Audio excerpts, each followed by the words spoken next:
हमारे जो है सीमांचल के जो गांधी जा रहे हैं वो अपने ईमान साहब अभी बालूपनी गांव में मौजूद है और उनसे थोड़ा सीमांचल के बदहाली के बारे में हम पूछ रहे हैं। सीमांचल में जो बदहाली है, सीमांचल में जो बदहाली है और यहाँ कटार और धसान का जो है काफी समस्या है, इसके बारे में आप क्या कह रहे हैं? 75 सालों ने लोगों ने वोट दिया, सरकारें बनाई, वजीर बने, लेकिन हमारे बुनियादी मसाइल की लड़ाई किसी ने नहीं की और हमारे बुजुर्गों ने भी सरकार बनाने पर तवज्जो दिया, अपनी तब्दील और अपने नस्लों की मुस्तकबिल को बनाने पर तवज्जो नहीं दी। उसकी एक मजबूरी भी थी, क्योंकि जो पार्टियां आती थी वो पार्टियां कोई ऐसी नहीं थी जो उनके दर्द की बात करे, और इस वक्त एमआईएम चलकर आपके कदमों में आई है जो आपके दर्द की बात करती है, आपके मसाइल की बात करती है। इन 75 सालों में जो हुआ है उसके खिलाफ आपके हक और हुकूक की लड़ाई एमआईएम लड़ रही है और लड़ेगी इंशाअल्लाह। इससे तब्दील भी बदलेगी, तस्वीर भी बदलेगी। सर, आपका पार्टी से 4 विधायक जो है इस पार्टी को छोड़ करके दूसरी पार्टी में गए और आप पर आरोप है कि अख्तर ईमान साहब अब तक हमको जो वरिष्ठ जो है ये असद अवैसी साहब से हम लोग को मिलने नहीं दिए अब तक, और इसके बारे में आप क्या कह रहे हैं? जिन लोगों ने, मैं चूँकि इस वक्त मस्जिद में आपसे बात कर रहे हैं, ये लोग आए, अवैसी साहब ने दावत दिया, टिकट के पैसे तक दिए, अवैसी साहब से मिलने के लिए खुद ही ये लोग, अवैसी साहब ने आना चाहा, इन लोगों ने, ये लोग कतरा गए। बहाना चाहिए, लोगों ने तो उनको वोट दिया था और इन लोगों ने कस्में खाई थी कि मैं जीतूंगा या हारूंगा, एमआईएम से रिश्ता नहीं तोड़ूंगा। अगर ऐसी ही बात थी कि मिलने नहीं दिया गया, इनको रिजाइन करना था, जाके इलेक्शन लड़ना था। ये लोग लोभ में और लालच में चले गए, और जो बिहार की पार्टियां हैं जो मुसलमानों की दलितों को हितोसी करती हैं, वो मुसलमानों की क़यादत को दफनाने के लिए इन लोगों को लेकर पाए। इसलिए उस बात में कोई सच्चाई नहीं है, बल्कि अवैसी साहब ने जो इज्जत दी है इन लोगों को हैदराबाद में बुलाकर, अवैसी साहब ने आकर यहाँ इलेक्शन लड़ा, इनका एक पान भी नहीं खाया, अपने पैसे से होटल में रहा और अपने पैसे से खाया। वो सब अखलास के साथ काम करता है, किसी अखलास के साथ काम करने वाले पर इल्जाम नहीं लगाना चाहिए। सर, आप पर आरोप है कि अख्तर ईमान साहब जब टिकट का बंटवारा हो रहा था तो अख्तर ईमान साहब पैसे के बल पर जो है टिकट का बंटवारा किए थे, आप इसमें क्या करें? मैं तो खुद इलेक्शन लड़ रहा था, टिकट के लिए अलग कमेटी बनी हुई थी, इल्जाम लगाने वाले लगाते ही हैं, है ना, उसकी परवाह नहीं करनी चाहिए, अपने ज़मीर को साफ रखें।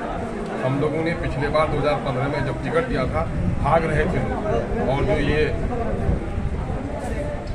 हेलीकॉप्टर का किराया होता है वो हर कैंडिडेट को जमा करना पड़ता है। कांग्रेस के जहाँ के तलवा चाटे तो कोई नहीं बोलता, राजद को तलवा चाटे तो कोई नहीं बोलता। ये हो गया है, बेवा की बेटी तो सबको धमकाने लगा है। ठीक है, उसकी परवाह मत कीजिए, इल्जाम लगाने वाले लगाते हैं, जिनको नहीं खा सका अंगूर तो अंगूर खट्टे हैं उनके लिए।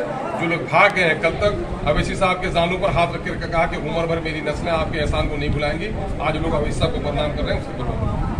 सर, सत्ताधारी पार्टी जो है वो कह रहे हैं कि अवैसी की पार्टी जो है वो बीजेपी का ट्रू पार्टी है। सर, इसमें आपका क्या है?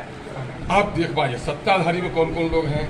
राजद है, राजद जब पहली बार हुकूमत में आई थी तो बीजेपी के समर्थन से आई। जो कांग्रेस है, बीजेपी को दूध पिलाकर मोटा उसी ने किया। बाबरी मस्जिद बत्ताला कांग्रेस नहीं लगाती, बाबरी मस्जिद नहीं टूटती तो बीजेपी नहीं आती। ये नीतीश कुमार जी हैं जिन्होंने 17 साल तक बीजेपी के बिस्तर में रहकर अपनी जिंदगी गुजारी और घर घर तक बीजेपी को आरएसएस तक पहुंचाने का काम किया। और वो बैरिस्टर असदुद्दीन अवैसी जो अपनी जान की बाजी लगाकर बीजेपी के तमाम तरह गलत कानून के खिलाफ आवाज लगाता है। तो ये लोग इस तरह की बात, हमारे लोग जो सादा हैं इसलिए इनको बहकाने के लिए और हमारी आवाज से जो उनके पेट में ऐठन हो रही है, इसी वजह से इस तरह के घिनौनी इल्जाम। सर, लास्ट सवाल है सर कि अवाम का कहना है कि जब इलेक्शन आया था तो अवैसी साहब कह रहे थे कि जब मेरी यहाँ जो है कैंडिडेट जीत के जाएंगे तो सीमांचल की बदहाली को हम सही कर देंगे। जब यहाँ की जो 4 कैंडिडेट जीत करके जब विधानसभा में पहुँचे तो इसमें सर कोई विकास का कोई रास्ता नहीं दिखा। इसमें आप क्या कहेंगे? आपने नहीं देखा कि जब 5 विधायक थे एक मुद्दे पर लड़ाई लड़ रहे थे। आपको मैं पिछले बार के बारे में कहता हूँ कि 23 मई तक हमारे इलाके की 2 करोड़ की योजना सेंक्शन नहीं हुई थी। जब हम लोगों ने 5 विधायक ने लिख दिया तो 10 करोड़ की तकरीबन योजनाएं सेंक्शन हुई। तो हम लोग तो वो लड़ाई लड़ ही रहे थे। यही तो है कांग्रेस, जदयू, राजद का तो यही परेशानी है भाजपाइयों की कि ये लोग जिस तरह से काम कर रहा है तो ये लोग जिस जनता का इतना काम करेगा कि हम लोग को खड़ा होना मुश्किल मिलेगा, इसीलिए तो तोड़ के लेके चला गया। अरे आप 5 साल की मुद्दत हमको दे दे और काम नहीं करते तब नहीं सवाल पैदा करते।